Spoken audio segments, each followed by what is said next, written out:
Hello friends, praise lord. ఎలా ఉన్నారు? ప్రభు నామములో మీ అందరికీ వందనాలు.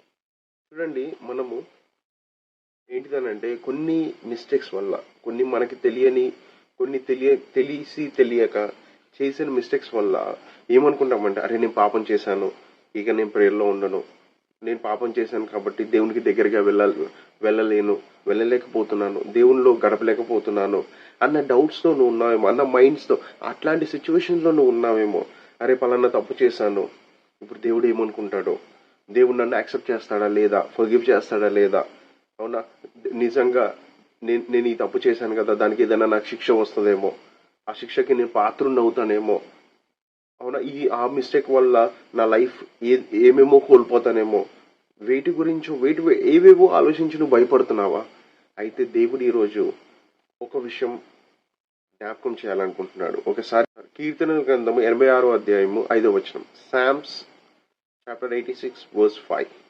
For thou, Lord, art good and ready to forgive and plenteous in mercy unto all them that call upon thee. ప్రభువా, నీవు దయాళుడవు, క్షమించుటకు సిద్ధమైన మనసు గలవాడవు, నీకు మొరపెట్టు వారందరి ఎడల కృపాతిశయము గలవాడవు. అవునా, ఇక్కడ స్పష్టముగా చూసారా, దేవుడంట ఏంటిదనంట, దయాళుడంట, క్షమించడానికి సిద్ధముగా ఉన్నవాడంట.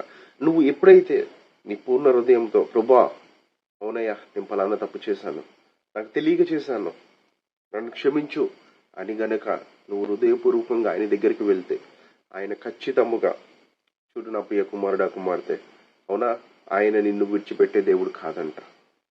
నిన్ను హత్తుకొని, లేదు నా కుమార్తె, నేను నిన్ను దూరం పెట్టాను, నేను నీకు తోడుంటాను, నువ్వు దిగులు పడకు, భయపడకు, అవునా అని ధైర్యము చెప్పే దేవుడు మన దేవుడు.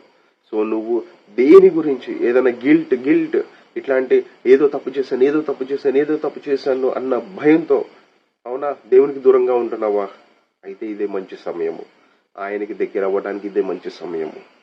ఆయన అవునా కనికరముతో అన్ని క్షమించేసి నీ పట్ల, చూడండి స్పష్టముగా ఉంటున్నాడు, ప్రభువా నీవు దయాళుడవు, క్షమించుటకు సిద్ధమైన మనసు గలవాడవు, నీకు మొరపెట్టి వారందరి ఎడల కృపాతిశయము గలవాడవు. అవునా, చూడండి ఆయనని మొరపెట్టే ప్రతి వారందరి మీద ఏం చూపిస్తాడంట, కృపని కుమ్మరించిపోతున్నాడంట, గ్రేస్. అవునా, so my dear friend, don't be afraid, భయపడకు, అవునా సంతోషముగా ఆయన దగ్గరికి వెళ్ళు. ప్రభువా నేను పలానా తప్పు చేశాను, నాకు తెలియక చేశాను, నాకు అర్థం కాలేదు ఎందుకు చేశాను, నన్ను క్షమించు అని చెప్పేసి ఆయనను కౌగిలించుకునే సమయం వచ్చింది. అవునా, be glad, happy with God. అవునా, దేవునిలో ఆనందించు, ఆయన నీ పట్ల గొప్ప కార్యము చేయబోతున్నాడు. ఆమేన్.